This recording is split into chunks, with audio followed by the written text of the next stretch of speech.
groet jou in die wonderlike naam van Jesus Christus, ons koning.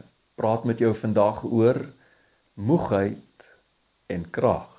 Ons skrifgedeelte kom uit Jesaja 40, vers 28 tot 31. Weet jy dit nie? Het jy dit nie gehoor nie? 'n Ewige God is die Here, skepper van die eindes van die aarde. Hy word nie moeg nie, hy raak nie afgemat nie. Ondeurgrondelik is sy insig. Dit is hy wat vermoeides krag gee, wat lewenskrag vermeerder vir die wat geen vermoëns het nie. Jong seuns word moeg en raak afgemat. Jong manne struikel en val. Maar wie op die Here wag, herwin hulle krag. Hulle kry nuwe vere soos arende. Hulle hardloop, maar raak nie afgemat nie. Hulle loop, maar word nie moeg nie. Ons was in die afgelope week by 'n vrou in ons gemeente en sy was nie net fisies uit asem nie. Sy was ook emosioneel uitgeput. Sy het die heeltyd bly sê, ek is moeg, ek is moeg, ek is moeg. Nou ons skrifgedeelte praat met God se mense wat al vir 'n geruime tyd in ballingskap in Babelonië is.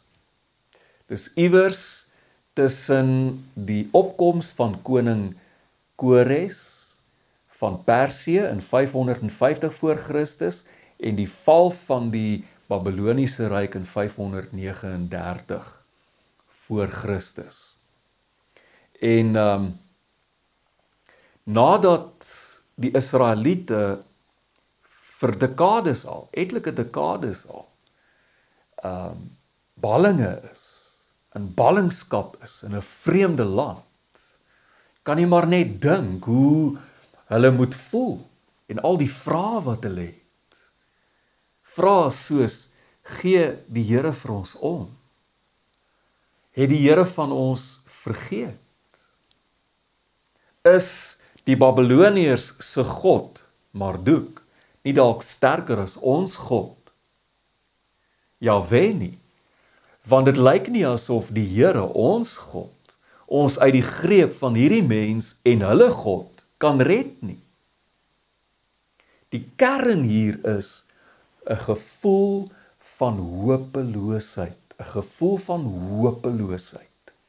En 'n gevoel van hopeloosheid het 'n groot invloed op hoeveel energie ons het. My kop sê vir my, what's the use? En my liggaam volg.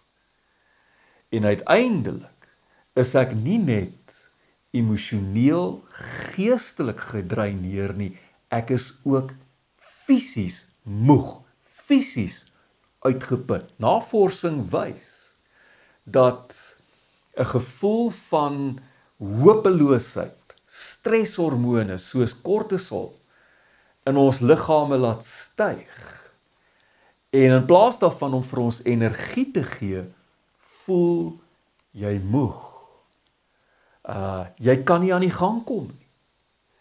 Jy sukkel om aan die gang te kom. Jy het nie energie nie, jy het nie krag nie. Jy staan moeg op in die môre, al het jy genoeg geslaap die vorige nag. Nou luister mooi. Israel sit in ballingskap in Babelonië. En hulle is daar as gevolg van hulle eie toedoen. Hulle het niemand anders te blameer as net hulle self nie.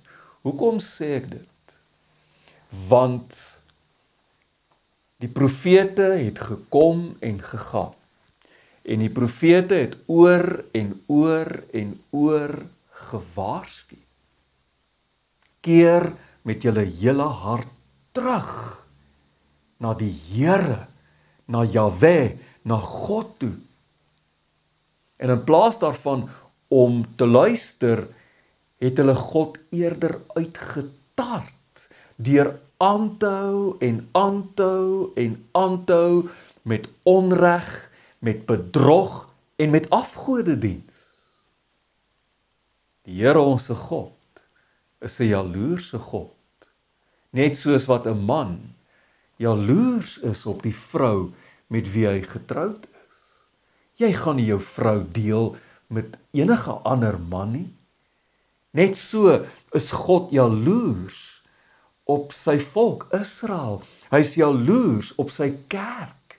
Hy's jaloers op die mense wat aan hom behoort en hy gaan ons nie deel met enige iets of enige iemand anders nie.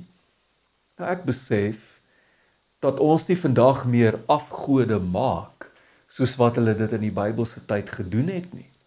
Dan maak hulle hierdie beeldjies of beelde en buig voor dit en bring offers aan hierdie afgode. Maar enige iets, my vriend, enige iets, of dit tasbaar is en of dit konseptueel is, met ander woorde 'n idee is, wat die spulpunt word, waar rondom my hele lewe draai en wat maak dat ek die ware God wegdruk tot in 'n klein ou kamertjie in my hart, is 'n afgod wat ek self geskep het. Baie van die goed wat met ons gebeur, bring ons oor onsself. En Israel, wat in ballingskap in Babylonië is net soos iemand wat 'n wet oortree het, gevonnis is, in die tronk gegooi is, en nou hierdie vonnis moet uitdien. Jesaja 40 begin egter met baie goeie nuus. Die Here sê vir Israel, julle straf is verby. Julle het julle vonnis uitgedien. Die tyd vir herstel het nou gekom. Hoe dank ek God vir Jesus Christus, hy wat in ons plek kom staan het, hy wat ons straf op hom geneem het, hy wat ons vonnis namens ons uitgedien het. Jy kan vandag uit jou tronk uitstap, plaas net jou geloof in Jesus Christus, wat gesterf het aan die kruis vir jou, tot vergifnis van jou sonde. Jy kan vandag vrygemaak word. Jy kan vandag uit die gevangenis kom, uit jou tronk uitstap. Jy kan vandag met 'n nuwe lewe begin. Plaas net jou geloof op hom wat jou vonnis op hom geneem het en het namens jou en my uitgedien het. Die res van Jesaja 40 antwoord die vraag van 'n mens wat moeg is as gevolg van hopeloosheid.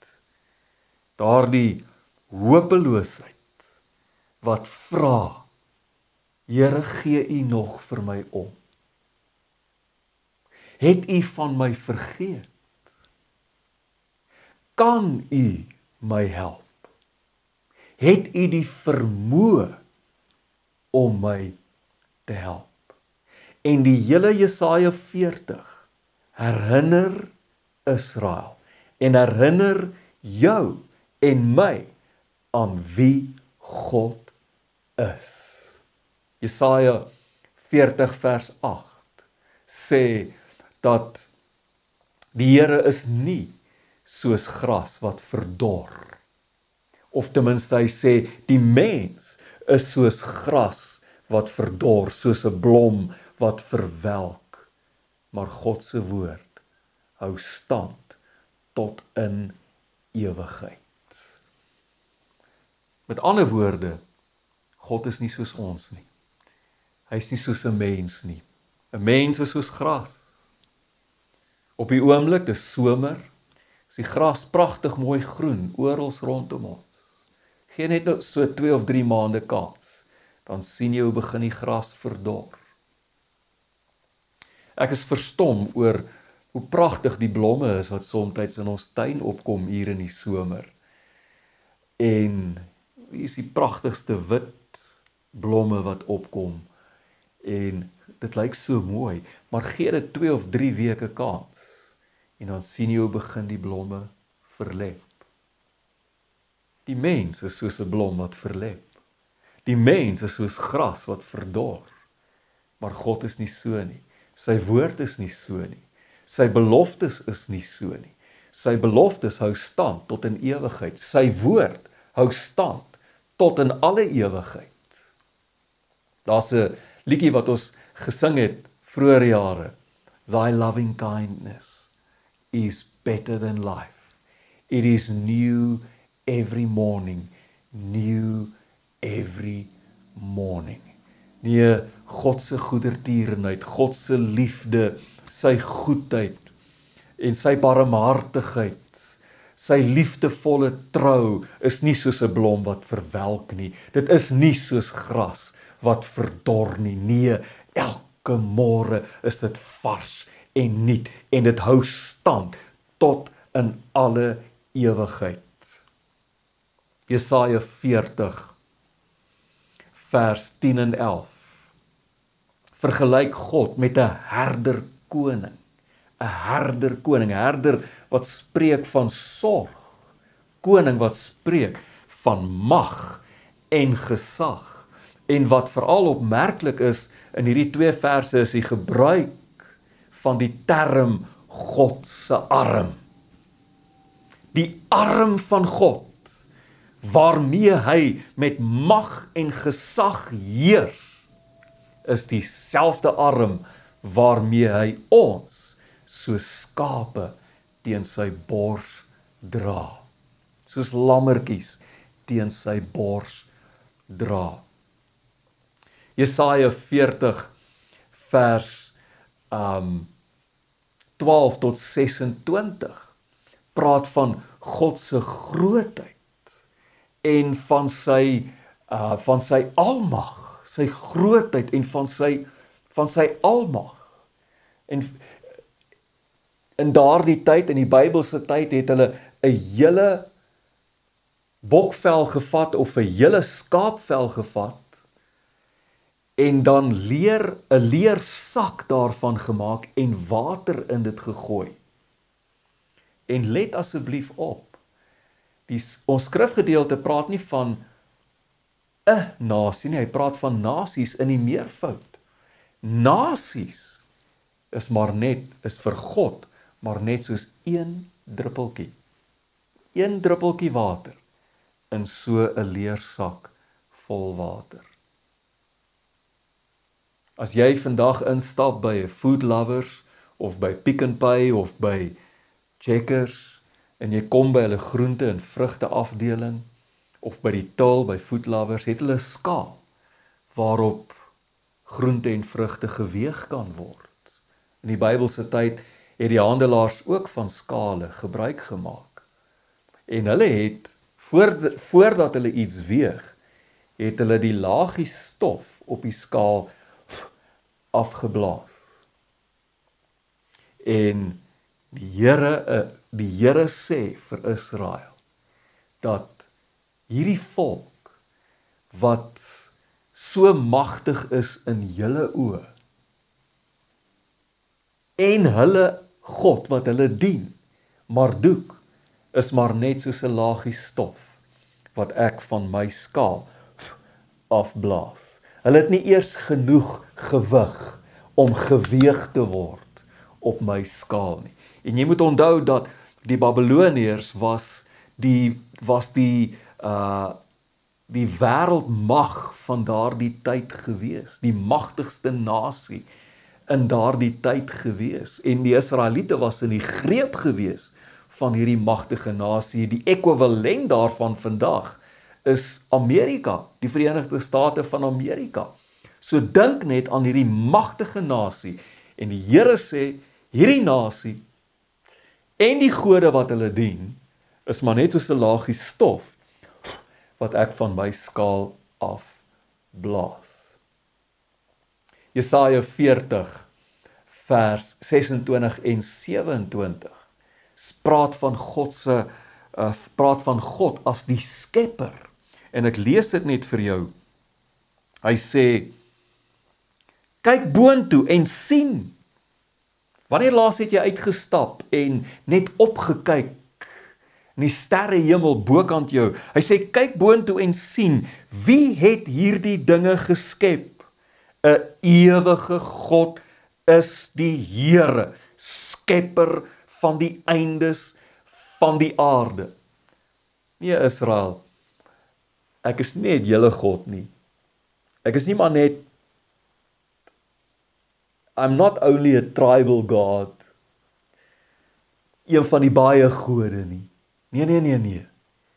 Ek is die skepper God, die een wat alles gemaak het.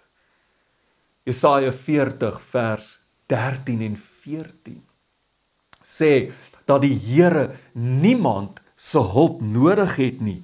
En ek lees dit vir jou. Wie is die mens wat aan hom sy raadsbesluit bekend maak? Met wie beraadslaag hy? En wie hou hom op hoogte? Wie onderrig hom? Dis als retoriese vrae. Die antwoord is niemand. Wie dra aan hom kennis oor en die pad van wyse beskikking? Wie maak dit aan hom bekend? En die antwoord is voor die hand liggend. Niemand. God het niks nodig nie. Is dit nie ironies nie? Die gode wat ons vir onsself skep. Die gode wat ons vir onsself skep. Ons moet hulle in stand hou. Al is dit 'n idee, 'n konsep wat ek het. Dis iets wat ek heeltyd in stand moet hou. As dit 'n beeld is dit iets wat ek moet ronddra, neersit, waar ek dit graag wil hê. Met ander woorde, my afgod is niks sonder my nie. Maar die God wat alles geskep het, ek en jy, is niks sonder hom nie. Niks. En dan laastens, Jesaja 40 vers 28 sê vir ons dat die ewige God word nooit moeg nie. Hy sê 'n ewige God is die Here, skepper van die eindes van die aarde. Hy word nie moeg nie, hy raak nie afgemat nie. Wat sê die psalmdigter? Die bewaarder van Israel sluimer of slaap nooit. God het nie slaap nodig nie. Slaap nooit. Jy sal hom nooit aan die slaap vang nie. Hy is altyd wakker. Sy kragte neem ook nooit af nie.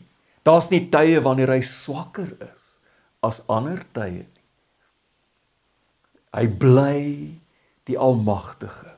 Hy word nie moeg nie. Sy kragte verminder nie. Sy kragte neem nie af nie. Hy's nie soos iemand wat strompel en val vanweë moegheid nie.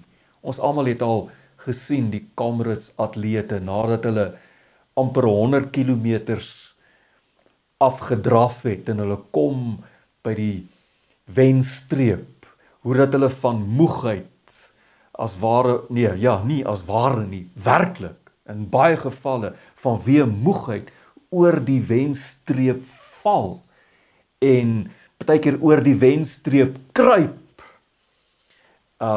Ons God is nie so nie. Hy word nie moeg nie. Hy word nie afgemat nie. Daar is niks in hom wat afneem nie. Hy bly dieselfde gister, vandag en tot in alle ewigheid. Wat sê dit vir jou? Alles. Al hierdie goed wat ek nou genoem het. Wat sê dit vir 'n mens wat moeg is as gevolg van hopeloosheid? Vir 'n mens wat sê, het u van my vergeet? Kan u my help? Gee u vir my om? Iemand wat voel maar ek is vasgevang in 'n situasie en ek voel soos 'n gevangene, ek kan nie hier uitkom nie. Ek is so moeg. Hierdie gedeelte sê vir jou, jy onderskat God. Jy weet nie met wie jy te doen het nie. In plaas van om hom te onderskat, hou op om hom te onderskat. Hy is die ewige God. Hy is die een wie se krag nooit afneem nie. Hy is die herder koning, wat met mag heers en jou teen sy bors dra. Hy is die een wat geen mens se hulp nodig het nie. Hy is nie soos gras, soos mense wat verdor, nou hier is en môre weg is nie. Hy is ewig. Sy liefde hou stand tot in alle ewigheid. Hou op om hom te onderskat. Hy is die skepper van die heelal. En in plaas daarvan om hom te onderskat, begin eerder om op hom te wag. Wag op hom. En hierdie wag, die Hebreëse woord is kava. Dit het nie te doen met ek gaan sonder my af op 'n eensame plek en nou vas en bid ek vir weke, dae en weke en ek wag in gebed op die Here nie. Nee. Dit gaan oor 'n ingesteldheid. Met ander woorde, in plaas daarvan om die Here te onderskat, begin ek op hom wag. In plaas van my hopeloosheid, in plaas van 'n gevoel van hopeloosheid, begin ek op hom wag. Dis 'n ingesteldheid. Dis 'n ingesteldheid wat geduldig met volkome vertroue wag op die Here onse God se volmaakte tydsberekening en die openbaring van sy verlossende krag. Kan ek dit weer vir jou sê? Dit het nie te doen met ure en ure se bid nie. Dit het wel te doen met, kom ek skud hierdie hopeloosheid van my af en ek begin op hom wag. Op hom wag beteken ek het 'n ingesteldheid wat met geduld en met volkome vertroue wag ek op sy perfekte tydsberekening en die openbaring van sy reddende krag. Dan word jy soos 'n arend wat nuwe vere kry. Daar's 'n mite wat sê dat 'n arend wat oud geword het, hoog vlieg na 'n eensame plek hoog teen 'n kraans, en dat die arend dan daar sy bek teen die rotswand kap totdat die bek afval en dat die kloue uitval en die vere val uit en dan groei daar nuwe vere, nuwe kloue, nuwe snavel en dan is hierdie arend soos 'n Phoenix wat uit die as uit verrys. Die arend word as ware herbore as 'n nuwe arend. Nee, dis maar net 'n mite, dis 'n storie. Maar wat wel gebeur met arende is dit, dat hulle geleidelik elke jaar, hulle ou vere afskud en nuwe vere groei, om in staat te bly, om met krag te kan jag en met krag te kan vlieg. Soos 'n geleidelike proses elke jaar wat ou vere afgegooi word en nuwe vere groei. Die 2020 vertaling stel dit met ander woorde 100% korrek deur te sê, wie op die Here wag, herwin hulle krag, hulle kry nuwe vere soos arende. Ek skud hierdie ou vere af. Nuwe vere wat begin groei, wat my in staat stel om met krag te kan vlieg en met krag te kan jag. Ek nooi jou uit vandag, ten slotte, die einde van hierdie boodskap. Jy wat in wanhoop is, moedeloos is, voel jy is vasgevang, voel as geen uitkoms nie. Vat jou hopeloosheid en verruil dit deur op die Here te begin wag. Plaas jou oë op hom en begin op hom wag. Geduldig wag op hom. Oë op hom, wag op hom. Oë op hom, wag op hom. Geduldig, volkome vertroue. Wag op hom. Oë op hom. Geduldig, volkome vertroue op sy perfekte tydsberekening en die openbaring van sy verlossende krag. En soos wat jy wag, sal jy agterkom, maar my moegheid begin van my afval, soos ou vere, en daar's nuwe krag. Ek is soos 'n arend wat nuwe vere kry, en ek kan weer met krag jag, en ek kan met krag vlieg in hierdie lewe. Mag die Here vir jou help en vir my. Amen.